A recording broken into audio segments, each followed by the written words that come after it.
Oprah Winfrey. Most of the people of America and at least 2/3 of the people of the world are familiar with this name.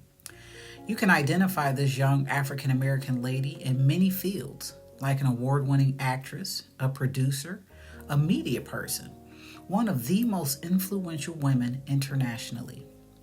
Born on January 29, 1954, in Kosciuszko, Mississippi, Oprah is the richest African American of the 20th century. At the time of her birth, her mother Vernita was just 18 and her father Vernon Winfrey was 20.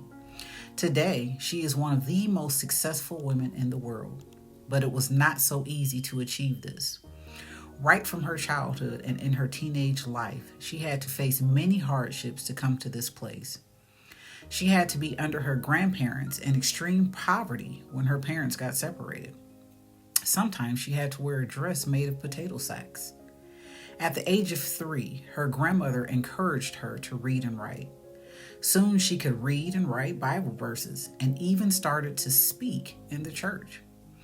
When her grandmother's friends visited her house, Oprah used to recite the Bible verses to them. At the age of 5, when she was in kindergarten, she was promoted to first grade quickly as she already knew how to read and write. At the age of 6, as her grandmother was extremely unwell, she had to move to her mother's place. There she had to live with her half-sister Patricia in a Milwaukee boarding house. Her mother's job kept her very busy. The little free time she got was mostly spent with Patricia. After a while, she was sent to her father and stepmother Velma in Tennessee. As this couple didn't have any children, she was pampered and treated very well by them. It was the first time she had her own bedroom, and she was so happy about it. When she was in 3rd grade, her parents gave much importance to her education and took her to the library. She was so thrilled to see the library for the first time. She slowly developed her public addressing skills as the family regularly attended the church. Meanwhile, Oprah's mom gave birth to a boy named Jeffrey. Now she shared a room in a 2-bedroom apartment along with her sister and brother. For the first time at this age, she started to think of entering the television industry and becoming famous one day. At the age of 16, for the first time, she got enlightened about life when she read the book, I Know Why the Caged Bird Sings, the autobiography of Maya Angelou, who became the friend of Oprah later. She read the book again and again, and slowly she got transformed. Once she said, I have never before read a book that validated my own existence. She started to concentrate on education and public addressing. For the first time, she won a competition at the local Elks Club and was awarded a 4-year college scholarship. Once she said, she believes that the only way a person can truly grow is by changing their way of thinking. Life is full of ups and downs. Her first failure when she attempted to help the poverty-stricken families in the Chicago areas. As Oprah describes in an article for O Magazine, I came up with this misguided idea of moving families out of the projects and into new homes. Trying to show the people how to build successful lives was overwhelming. I had taken for granted that they understood what it means to go to work, be on time, and make sure their children go to school and do their homework. So I failed with that idea, but I learned something invaluable. In order to make meaningful changes, you have to transform the way people think. In 1971, she represented Tennessee for the White House Conference on Youth in Colorado. Soon, she got a chance in a radio station to interview an enthusiastic teenager. Oprah was the first African American to win the Miss Fire Prevention Beauty Pageant competition. Slowly, this enthusiastic girl became a part-time newsreader. When she completed her schooling at 17, she had already secured a full college scholarship. She was crowned Miss Black Tennessee at 18.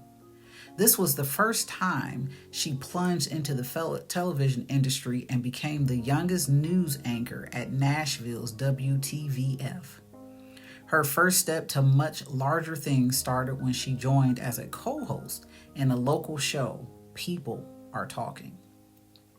Meanwhile, in her private life, she had short and long-term relationships with many celebrities like Don Chess and Roger Ebert. Since 1986, she has lived with Stedman Graham, who is an educationist and businessman, even though they have not married.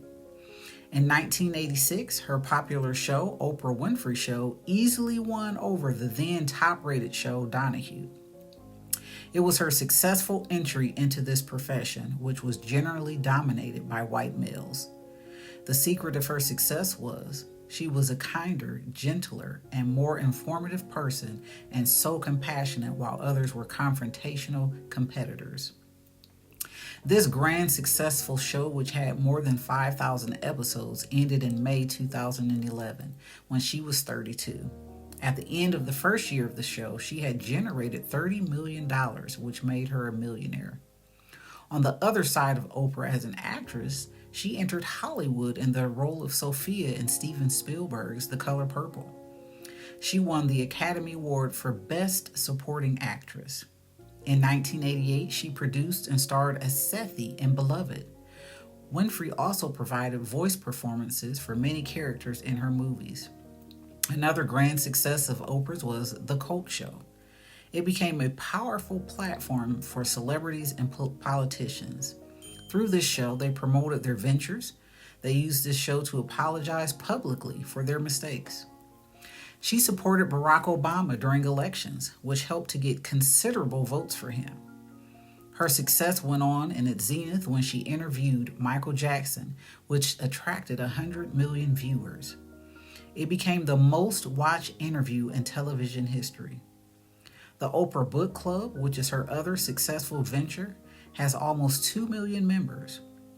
She started to get awards after awards in every field she entered. 1998, she received a Lifetime Achievement Award from the National Academy of Television Arts and Sciences. Her name is found in 100 Most Influential People of the 20th Century by Time magazine. In 2011, she started Oprah Winfrey Network, or OWN. Soon, she found herself as the highest paid performer on television, the richest self-made woman in America, and the richest African American of the 20th century. In 2010, she earned a wealth of $2.7 billion. In her last show, she said, "It's no coincidence a lonely little girl with a lot of love, even through my parents and grandparents, did the best they could. It is no coincidence that I grew up to feel the genuine kindness, affection, trust, and validation from millions of you all over the world." Oprah doesn't want to keep her enormous wealth for herself. She started her charity work by donating $425 million till March of 2019. This includes over $100 million to the Oprah Winfrey Leadership Academy for Girls in South Africa. She is now 67, but she is still growing strong, has overcome all her failures, and stands as a beacon to many people. Her primary goal has been to fulfill her calling as a teacher and serve others. There is no doubt that her life motto and charitable works will inspire many women to fight against injustice and stand back from their fall.